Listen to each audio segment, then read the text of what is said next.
What's up, child of God? Welcome on today's episode. I am YK11H. Together, we react through something woke, deep, powerful, and maybe even a little bit inspiring. But first, we have to start with what matters the most, which is setting our hearts and minds straight with words of wisdom from the guide of life here. This verse, my friend, comes from the book of John. John chapter 14, verse 15. This is what it says. If you love me, you will obey what I command. And I will ask the Father, and he will give you another counselor to be with you forever, the Spirit of truth. The world cannot accept him because it neither sees him nor knows him. But you know him, for he lives with you and will be in you. Wonderful. Honesty, my friends, is among the virtues we preach here. Let's say a short, quick prayer before we dive in on today's videos. Thank you, wonderful Father, for life. Thank you, dear Lord Father, for this chance to be gathered here together with your precious child, Father. Thank you. Thank you for the videos that we have, Father, which we shall be reacting to. Today we come before you in the name of your Son, Jesus Christ, Father. We pray that you may guide us through today's reactions. Help us to spread love and peace together with your child here. And as we react to these videos, intervene in these viewers' lives, Father. Do incredible things for them. Bless them abundantly, Father, and stir up their souls for your honor. In your holy name, Jesus Christ, we do pray, trusting and believing. Amen. Let's dive in, wonderful child of God. Peace and love till the end. You don't still think that the Avengers are the good guys, do you? Aw, that's cute. Well, I want to fill you in on something. You see, the Avengers movies are biblical, and the Avengers are the fallen angels. And Thanos up there, well, he's their inverted, perverted version of God. Because the entertainment industry isn't run by who you think it is. And it's not for the purpose that you think it is. No, it's predictive programming and it's mind control. And like I said, these Avengers movies, they're biblical in nature. And I'm going to show you. You see, the Avengers series starts out with Thanos' minions coming down from space or the heavens. And the fallen angels, aka the Avengers, have to fight off all these minions invading their territory. Well, because Earth is the fallen angels' dominion. They're stuck here, they're trapped here, they got banished here for betraying God. And like I said, everything's perverted in the entertainment world. So the minions and Thanos and all the bad guys in the movies, that's a representation of us, humans, and God. So like I said, the first movie, the aliens coming here, we're the aliens. The humans are the aliens coming to invade their territory. Next, we have a godlike intelligence who tries to take on a fleshly form in a robot and Ultron. Again, this is their perverted vision of Jesus. Oh, and he just happens to be associated with a floating city.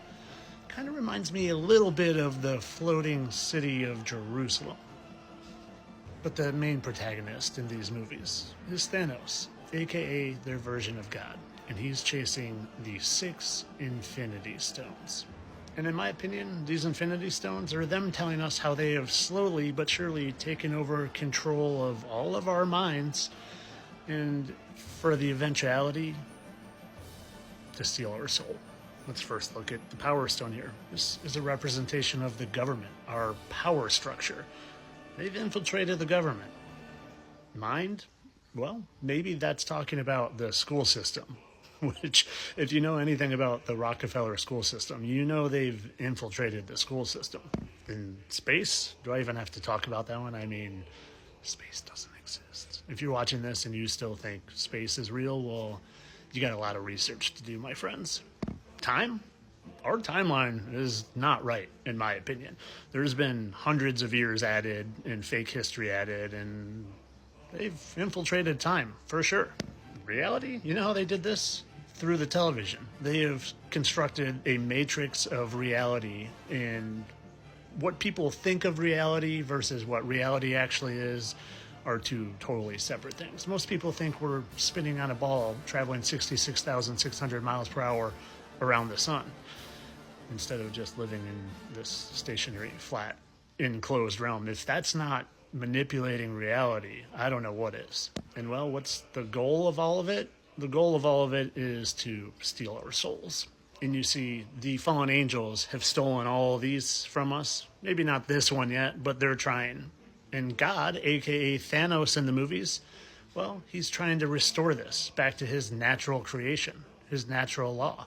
And getting back to this one here, they have people so confused on the time that most people are still waiting for Jesus to come back and don't realize we're living in a time where Jesus already came back and we're past the millennial reign.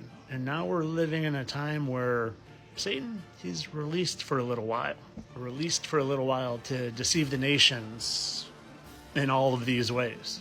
But the fallen angels are smart. They know they lose in the end. They even tell us in the movie.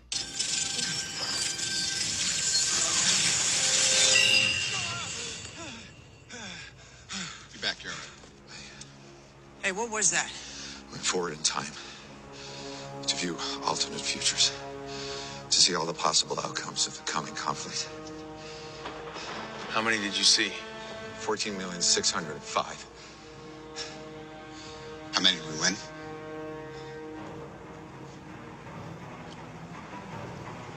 One. It's funny, I took a closer look at the fingers he was holding up while he was in that trance too. Looks a lot like the devil horns to me. Just them cluing you in again that they're a representation of the fallen angels and they know the battle that's coming. The battle talked about in Revelation 27 of the Bible, where the nations of Gog and Magog are gathered together to fight the beloved city. The nations of Gog and Magog are gathered together to battle against the beloved city. And then fire came down from God and devoured them. So the nations are gathered together to battle.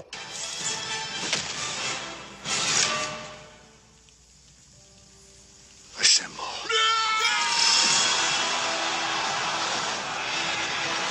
The nations are gathered together to battle.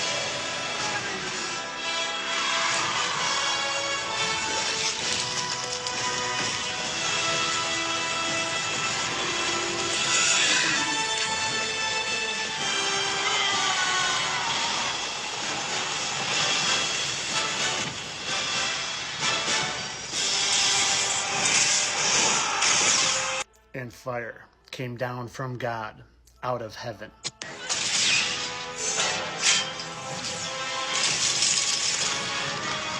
Thanos, who I said was God in their twisted way. Rain fire! Messiah, our troops, just do it! Fire from heaven.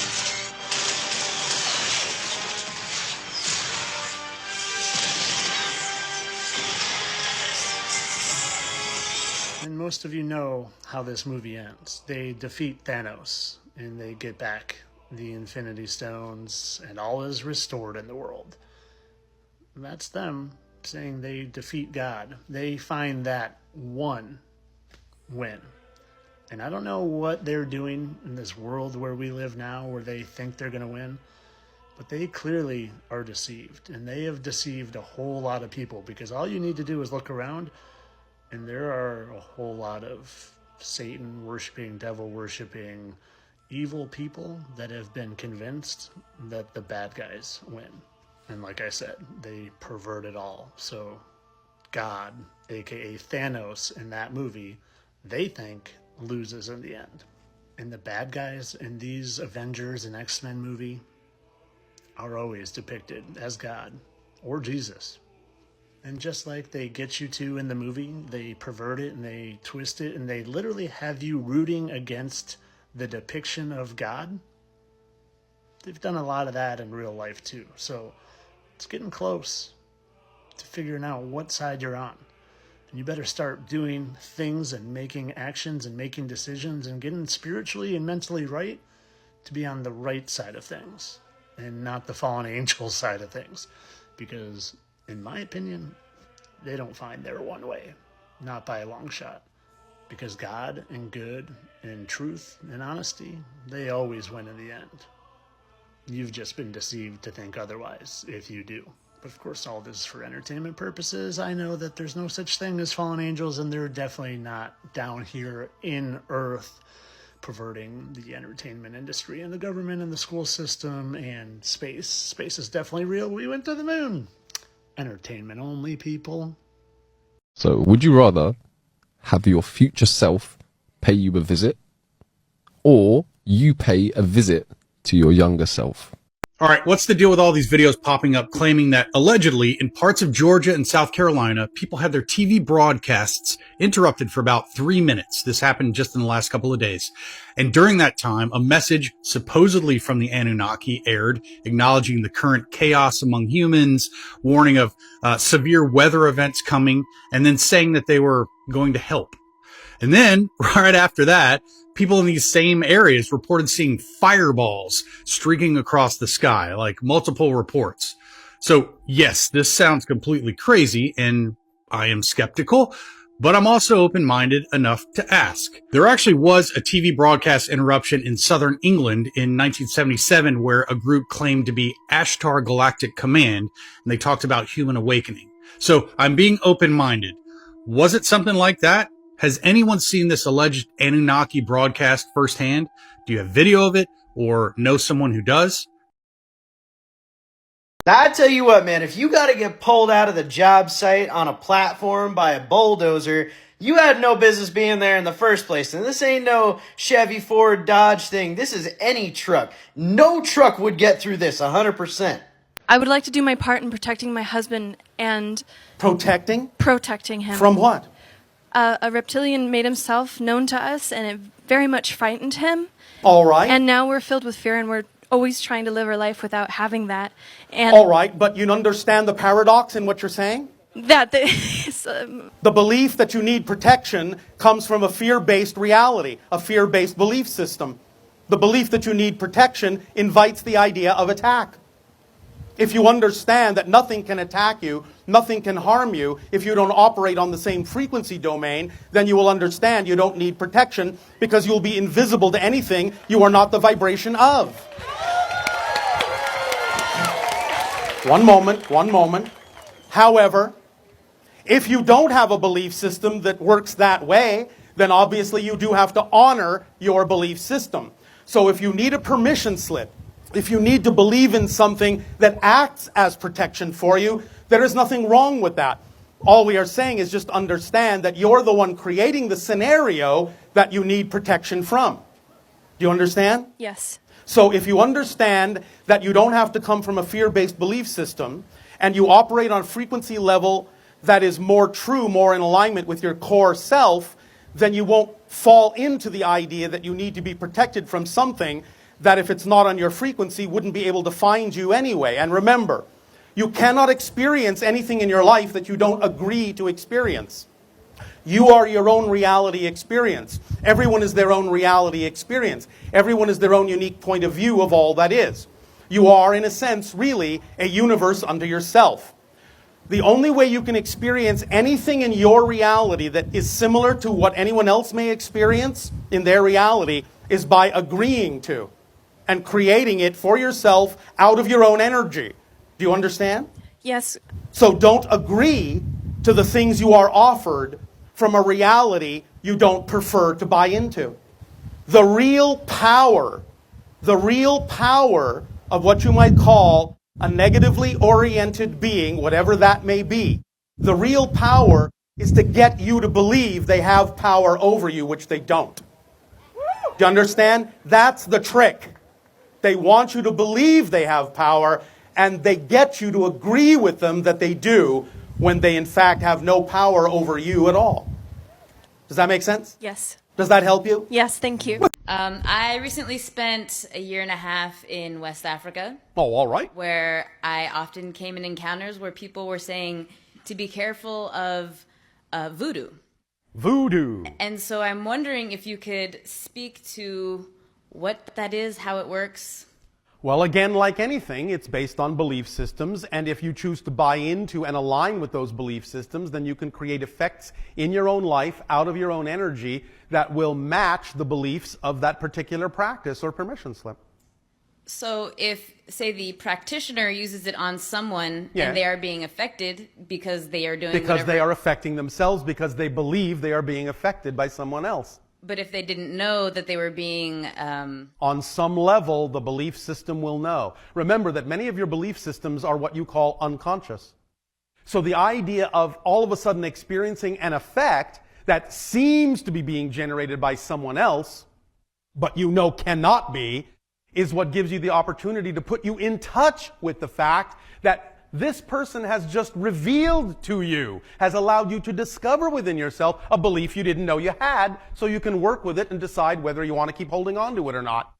So thank you, voodoo priest, for showing me that one of my unconscious beliefs was actually in alignment with the idea that I can be negatively affected by your belief system, which I know it can't be, but you've now pointed it out to me that I had the belief, so now that if I don't align with it, I can let it go. Thank you. You've worked a great deal of magic in my life. Not necessarily in the way you thought. So to protect yourself then... To what? Protect? What? Well... Watch your definitions. Okay. If you believe you need protection, doesn't that invite an attack? Yes. Then you don't need protection because you're just fine as you are, aren't you? Absolutely. No matter what you experience, you're just fine as you are. Even if you experience the most negative thing you can possibly imagine, that's just fine because it's your experience. It's there for a reason. And if you learn to view it in a positive way, you will get something positive out of it and you will break free from the need to experience it that way the next time. Yes? Yeah. Use negativity in a positive way so you don't have to experience it that way again. It doesn't mean you will never observe negativity again, because again, as you expand your consciousness, you will become more aware of the existence of negativity. But you won't be as affected by it because you won't buy into the idea that you have to be affected by it, because you know that only an agreement by you can create the experience of an affectation. So essentially bringing it into your consciousness is a tool to say, now I understand, and so Yes. I'm choosing not to... As soon as you engage in this. identify consciously a belief that is out of alignment with who you truly prefer to be, it will automatically appear nonsensical and illogical, and because it does so, you will just drop it. Because it doesn't belong to you. It came from someone else. Your parents, your friends, your society, your school, whoever. It doesn't belong to you. But you bought into it as if it did. As soon as you examine it consciously, you'll say, well, that makes no sense. This is someone else's luggage. Why am I toting it around?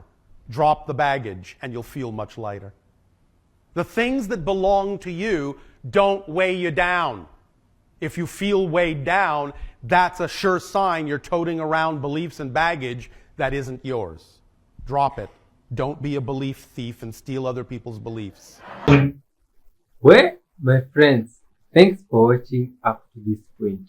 We've seen lots of things, but first, let's talk about this issue the good websites are talking about, voodoo.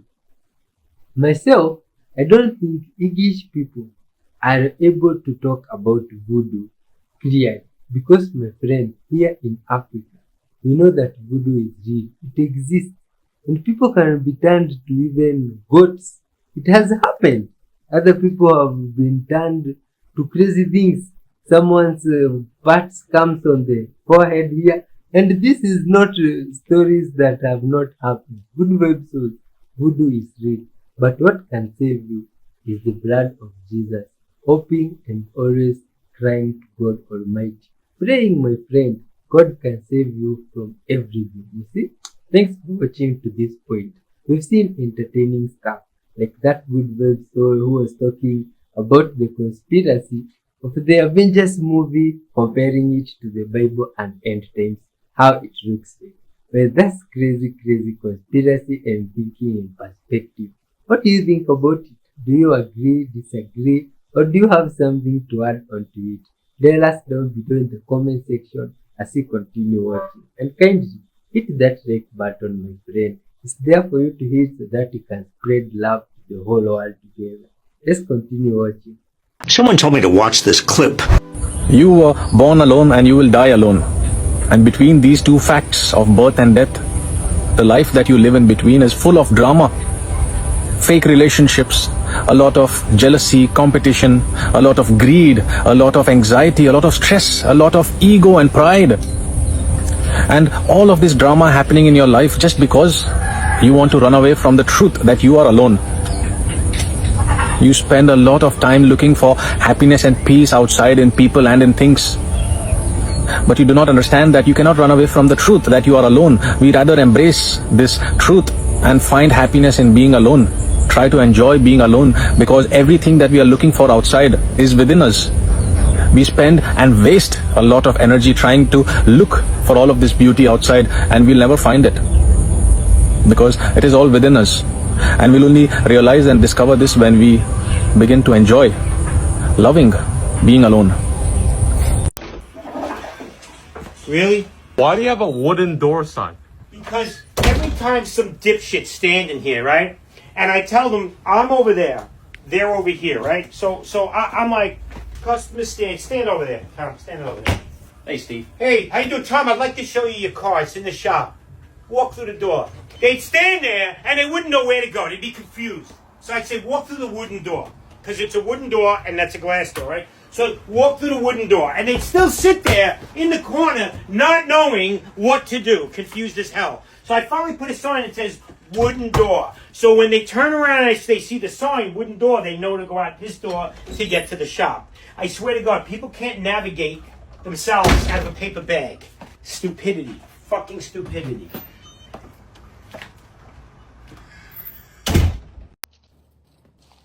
The internet was right. It actually works. I got legitimately 1,000 comments telling me I should do this.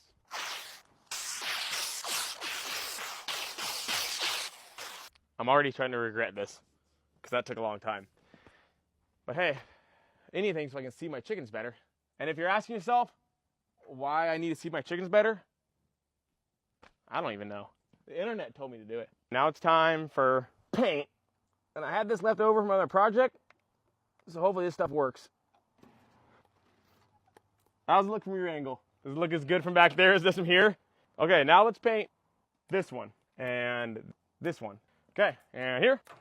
Great. And now this one and this one. All right, now it's on to this side. Okay, look at the difference between this one and this one. That's crazy. You guys ready to watch magic happen? And all right, now all that's left is the inside. All right, now we just need to remove all of this tape. So internet 1, Mason 0. The internet really was right about painting your wire mesh black. It really does turn it invisible. So with that said, what should I do to the inside of my chicken coop next before I actually get my chickens? Let me know in the comments, and I'll see you guys next time.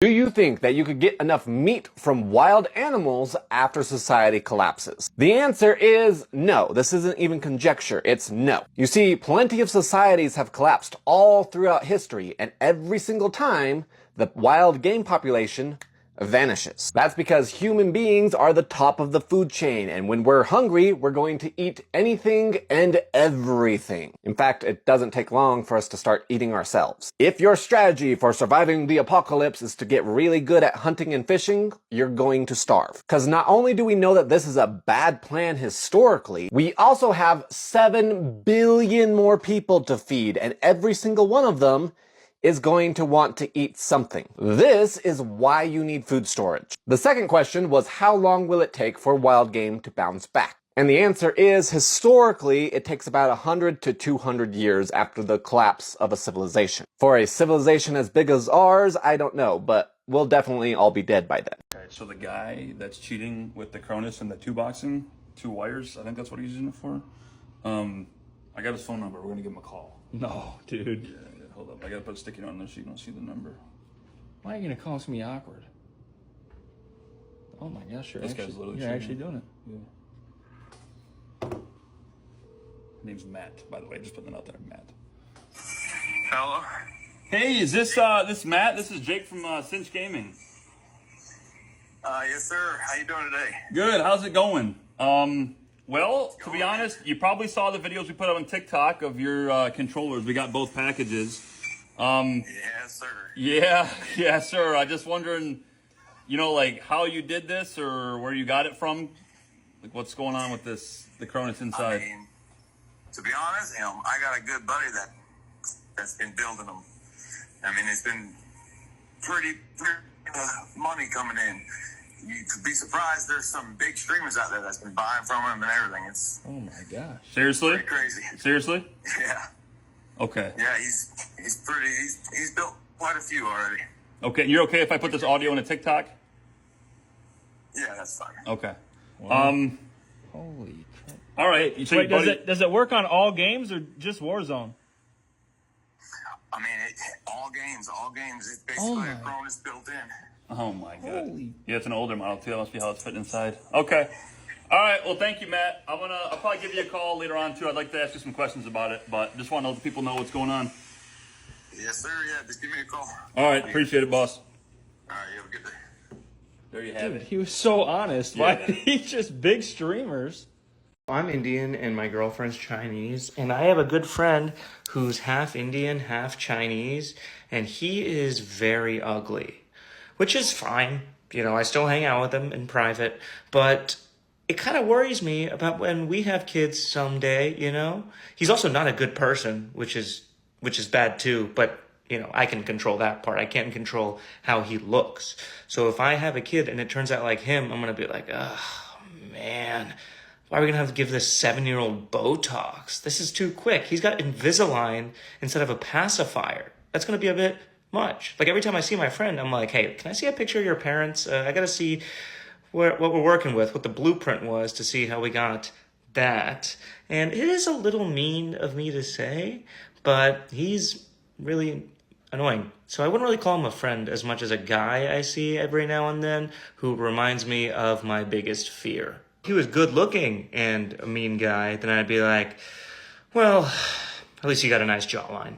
What if I told you there was a guy in Hollywood who fixed famous people's problems, a Hollywood fixer, if you will? And there were a lot of times that celebrities would call him like in the middle of the night to help them with a problem that would arise that they can't call the police for. And he would take care of those problems. He would get rid of any evidence, and then no one would be the wiser, right? Like big celebrity names like Chris Rock and other people would use this guy. And he also had a lot of friends that were judges and cops. And even though he had friends who were judges and cops, he loved wiretapping. He wiretapped everybody. He wiretapped himself even. And when they busted him, he had like weeks of wiretap hours already stashed away somewhere. But he eventually went to prison because he had some illegal firearms and explosives that he wasn't supposed to have. He served 9 years. He made sure to brag about how he served 9 years, didn't rat anybody out because he had secrets on a lot of people in Hollywood. Then he gets out of prison after those 9 years, and he's welcomed with fanfare by different celebrities. He's getting courtside seats at the Lakers games. He's getting interviewed by Alec Baldwin on his podcast, where Alec Baldwin is like, what a guy, this gangster guy, he's such a guy. It's all very weird. And then he's getting flown out to Vegas for different things, I think by Leonardo DiCaprio. So there's all of these celebrities who are meeting this guy when he gets out of prison, and he's wearing Italian suits. He's living a nice life. And it's just because he kept secrets for people in Hollywood. He said that he destroyed evidence for that no one else will know. He'll take him to the grave. Anyways, that guy's name was Anthony Pellicano. He's the real life Ray Donovan. There's a movie about him. It's called Sin Eater. And it's New York Times presents Sin Eater. You can watch it. And there's some recordings of Chris Rock and some other people in that movie that are very interesting. There's a lot of stuff about Michael Jackson, stuff like that. I don't know. He's just somebody that I think you guys should all know about. He's just a very interesting character. That's all.